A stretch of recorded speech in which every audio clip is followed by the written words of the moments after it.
There are moments in life when a single sentence steals the air from the room. I stood there, frozen by the door, as he whispered words that would rewrite everything I thought I knew about love, loyalty, and myself. If you've ever trusted someone so deeply that their truth shattered you, stay with me till the end, because this story isn't just about betrayal, it's about what comes after. My name is Clara, and for 10 years I believed I had the kind of marriage people envied.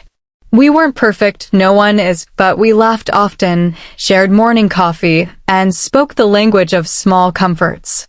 He, Ethan, was the calm to my storms, dependable, soft-spoken, always with that reassuring half-smile that said everything's fine.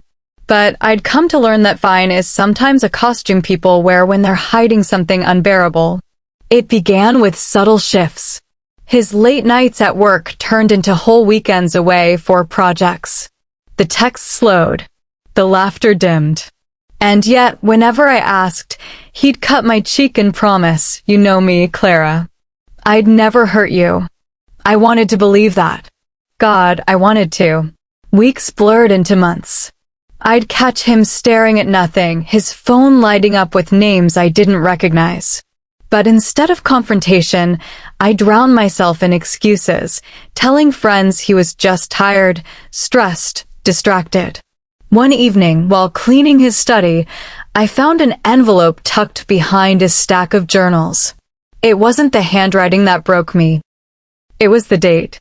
A date that marked the weekend he'd claimed to be out of town. Inside were words that trembled with guilt. "I can't keep living like this. She deserves to know. You deserve peace." There was no signature. Just that. My heart clenched with questions too loud to silence. That night, I didn't sleep. I rehearsed every possible truth until sunrise. The next morning, when I heard his car pull up, something inside me settled, not with anger, but with clarity. I opened the door wide before he could knock. He looked startled, almost relieved, as if he'd been waiting for this moment. "Come inside," I said quietly. "I'm ready to hear it all." For a second, he hesitated, then he stepped through, shoulders heavy with the kind of honesty that burns to carry. He didn't lie this time. He told me about the pressure, the loneliness, the emotional wall he built while pretending to be strong for both of us.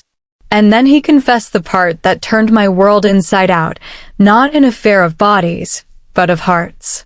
Messages that grew too deep, a friendship that crossed invisible lines, a bond he didn't know how to end. As he spoke, tears carved silence between us. He let everything out, the guilt, the fear, the shame. It wasn't just what he'd done that broke me, it was realizing how long he'd carried it alone. Days later, the house felt foreign. Every room echoed with memories, but none louder than that confession. Friends told me to leave, to protect my pride, but they didn't see the haunted look in his eyes when he said he still loved me, only differently now, stripped of illusion. I started therapy, not to fix him, but to find myself again. And there, among strangers who spoke in gentle metaphors, I learned that forgiveness isn't always reconciliation. Sometimes it's choosing not to let bitterness own you. Months passed. We separated quietly, no drama, no shouting. Just two people acknowledging that love can survive betrayal, but sometimes shouldn't. If you're still watching, thank you for staying till the end.